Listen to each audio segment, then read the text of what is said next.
नयनतारा की डॉक्यूमेंट्री जब रिलीज हुई तो धनुष ने उनके ऊपर लीगल केस कर दिया।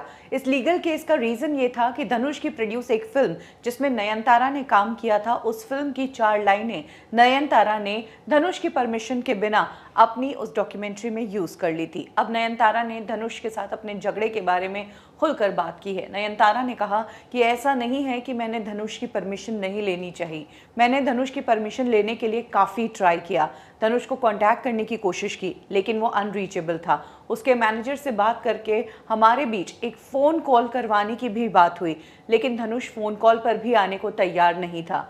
मैं समझ नहीं पा रही थी कि आखिर धनुष क्यों इस मामले में बचते नजर आ रहे थे।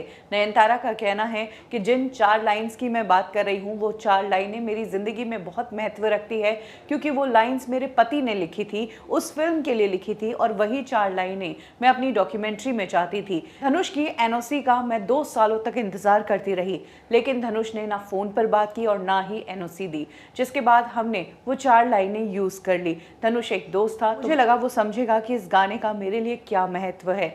ऐसे में नयनतारा ने अपनी डॉक्यूमेंट्री में उन 4 लाइनों का इस्तेमाल किया। जैसे ही डॉक्यूमेंट्री का ट्रेलर आया, वो ट्रेलर देखते ही धनुष ने नयनतारा पर लीगल केस कर दिया, जो नयनतारा के लिए बेहद शॉकिंग था। और इसके बाद नयनतारा ने धनुष को एक खराब आदमी बताया और कहा कि जैसे आप दिखते हो वैसे हो नहीं। हालांकि नयनतारा ने यह भी क्लियर किया है कि आगे चलकर उन्हें मौका मिलेगा तो वो धनुष से अपना डिस्प्यूट ज़रूर क्लियर करेंगी।